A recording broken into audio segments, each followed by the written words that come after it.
আসসালামু আলাইকুম। সুপ্রিয় দর্শক, বাংলাদেশের প্রধানমন্ত্রী হওয়ার পর থেকেই তারেক রহমান যেই চমকগুলো দেখাচ্ছেন, যেই ম্যাজিকগুলো দেখাচ্ছেন, অতীতে কোনো সরকার এত অল্প দিনের মধ্যেই এত কিছু বাস্তবায়ন, এত ম্যাজিক, এত চমক কখনো দেখায়নি। তারেক রহমান শুধু দেশে না, বিদেশেও কিন্তু চমক দেখাচ্ছেন। কি বিদেশে চমক দেখাচ্ছেন? যে এমন কোন দেশে গেলে বাংলাদেশের জনগণের জন্য ভালো হবে, বাংলাদেশের জনগণ সাপোর্ট করবে এবং বাংলাদেশের জনগণের ভাগ্যের উন্নতি হবে।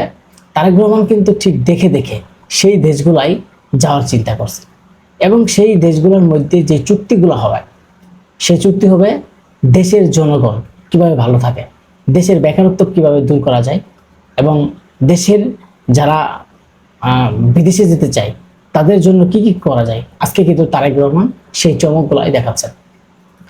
তারেক রহমান সরকার গঠন করেছে মাত্র 4 মাস। এই 4 মাসের মধ্যে নির্বাচনের আগে তার প্রতিশ্রুতি দেওয়া আস্তে আস্তে কিন্তু প্রায় অনেকগুলোই বাস্তবায়ন হয়েছে।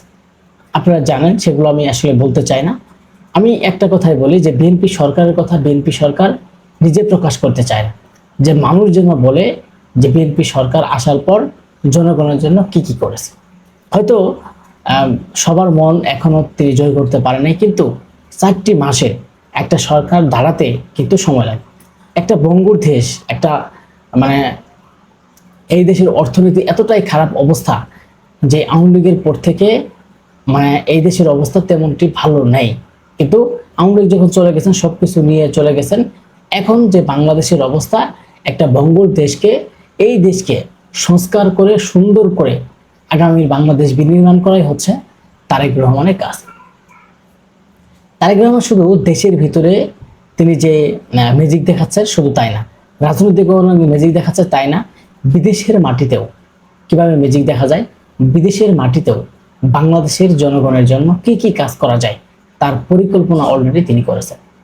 আপনারা জানেন যে তারেক রহমান সরকার গঠনের পর থেকে সবচেয়ে বেশি আলোচনা হচ্ছে যে তারেক রহমান সরকার কোন দেশে আগে যাবেন, কোন দেশে আগে সফর করবেন এবং কোন দেশে সফর করলে তার জন্য ভালো হবে।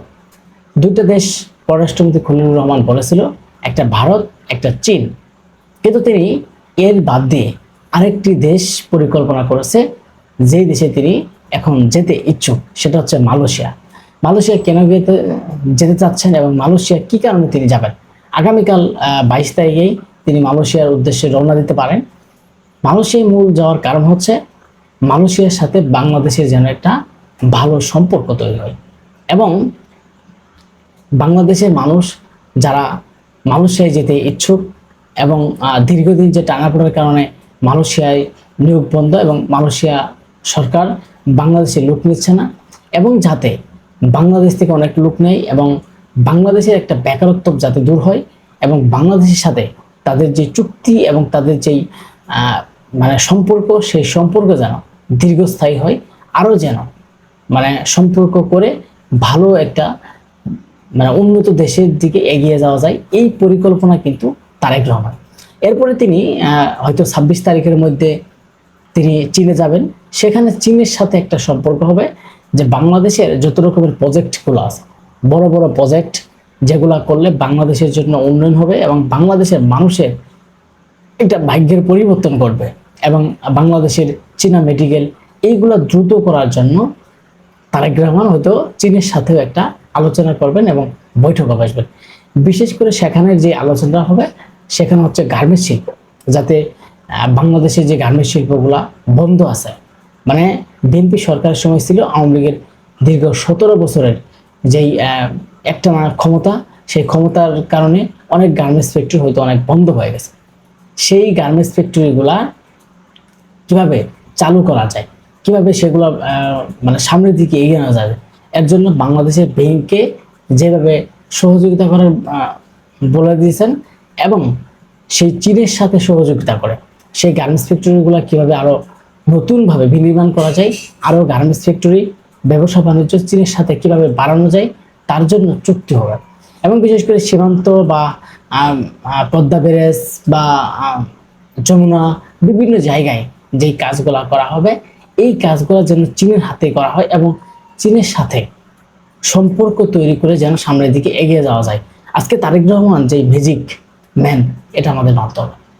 আজকে 4 মাস সরকার ক্ষমতায়, এই 4 মাসের মধ্যেই তিনি যে সম্পর্ক তৈরি করেছেন, যেই বিদেশের সাথেও যে সম্পর্কগুলো তৈরি করছেন, বাংলাদেশের মধ্যে যে জনগণের আস্থা অর্জন করেছেন, জনগণের ভালোবাসা তিনি পেতেছেন, তার কারণ হচ্ছে তিনি একদম সাদামাটা জীবনযাপন করছেন।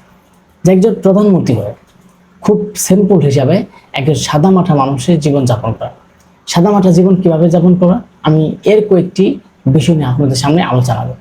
তিনি, আপনি যদি দেখেন তিনি কোথাও বক্তব্য দিচ্ছেন, তার বক্তব্য হচ্ছে একদম সরল মানুষ, সোজা মানুষের মতো। সেখানে তিনি কোনো মানে এমনভাবে বক্তব্য দিচ্ছে না যাতে কোনো মানুষের সমস্যা হয় এবং মানুষ যাতে তার প্রশংসা করে। তারেক রহমান ক্ষমতায় থাকার তিনি যেই বাক স্বাধীনতা, সেই বাক স্বাধীনতাকে ফিরিয়ে দিয়েছেন। মানে জামায়াত বা আওয়ামী লীগ বা অন্য কোনো রাজনৈতিক দল, তারা সবাই বিএনপির বিরুদ্ধে কথা বলতে পারে, মানে বিএনপিকে নিয়ে যা ইচ্ছা তাই বলতে পারে। তার জন্য তারেক রহমান কোনো ধরনের তার বিরুদ্ধে অ্যাকশন নেয় না। যেটা আমরা 17 বছরে দেখেছিলাম যে আওয়ামী লীগের বিরুদ্ধে একটা কথা বলবে এবং আওয়ামী লীগের বিরুদ্ধে যদি একটা ছোটোখাটো কোথাও মানুষ কেউ বলতো, তাকে ধরে নিয়ে আসতো, মানে যেখানেই থাকুক সেখান থেকে ধরে টেনে তার জেলে নিয়ে আসতো। আজকে তারেক রহমান যে চমকগুলো দেখাচ্ছেন, তাতে পুরো বিশ্বটাই অবাক হয়ে গেছে, পুরো বাংলাদেশ অবাক হয়ে গেছে। আস্তে আস্তে দেখবেন যে পুরো বিশ্বের দিকে বাংলাদেশ যাচ্ছে। সবাই ভালো থাকবেন, সুস্থ থাকবেন।